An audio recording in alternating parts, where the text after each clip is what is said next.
not just the answers, not just the quotes.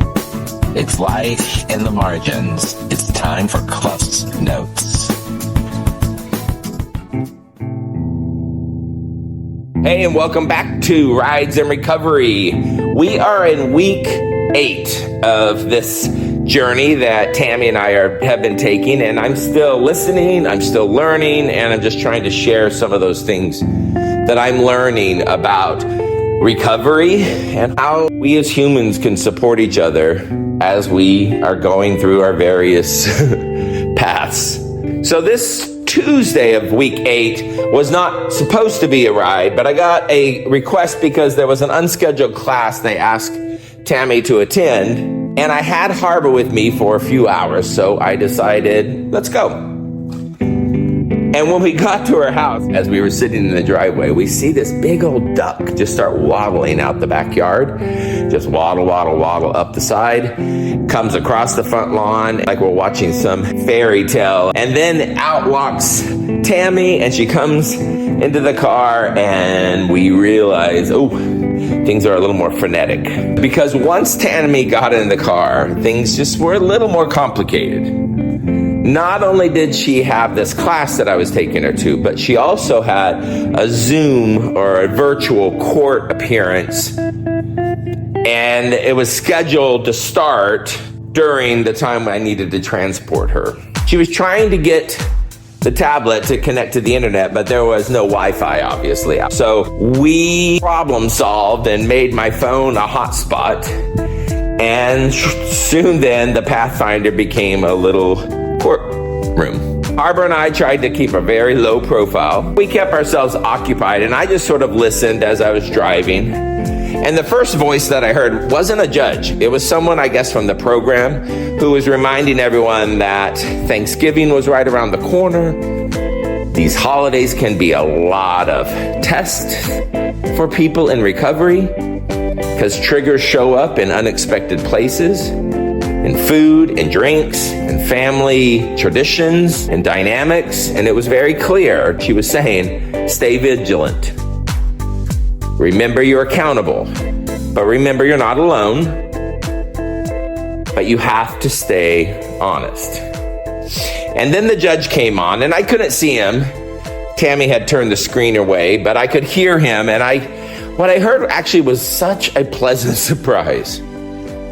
From the moment he started talking, I could feel it. It was clear. This judge saw people.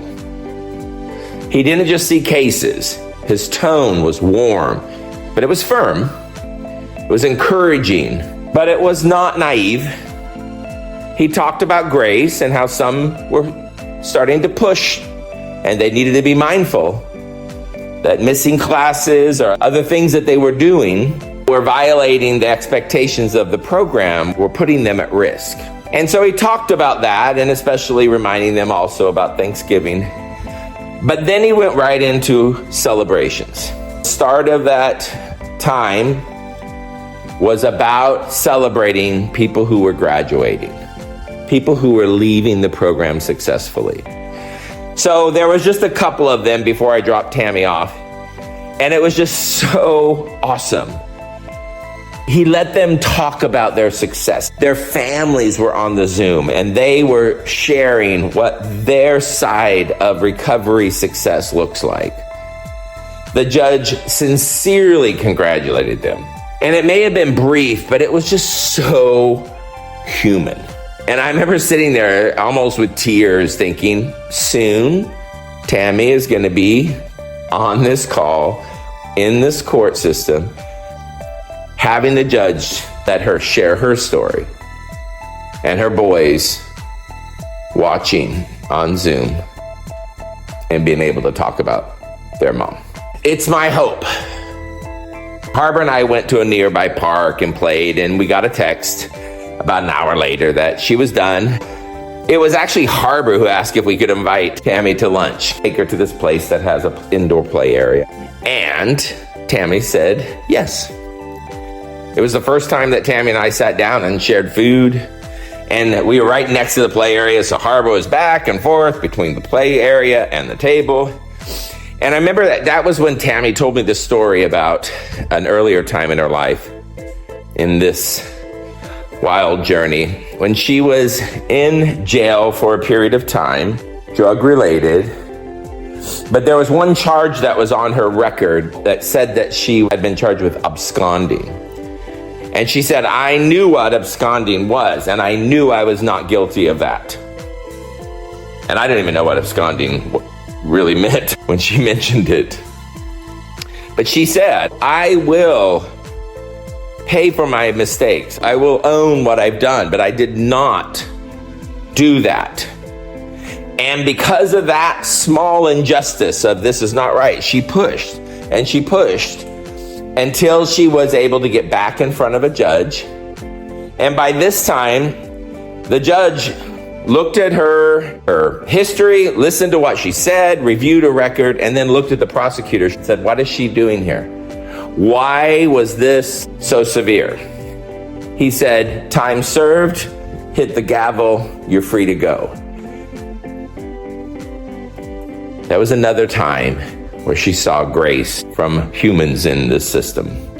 And in the context of everything that I'd heard that morning, I also know from what I see in education, whether it be teachers or administrators, sometimes people in these systems have a hard time recognizing the humanity that's in front of them. But there were judges, I learned that day, who see people as whole persons, not just papers.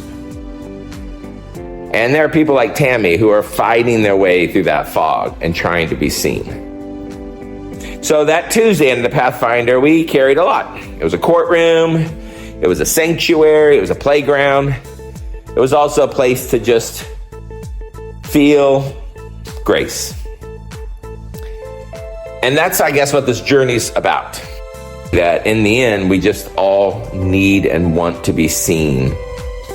Whether it's a name on a docket, a child in a car seat or in a play area, and maybe even that duck crossing that yard. I think we just want to be seen.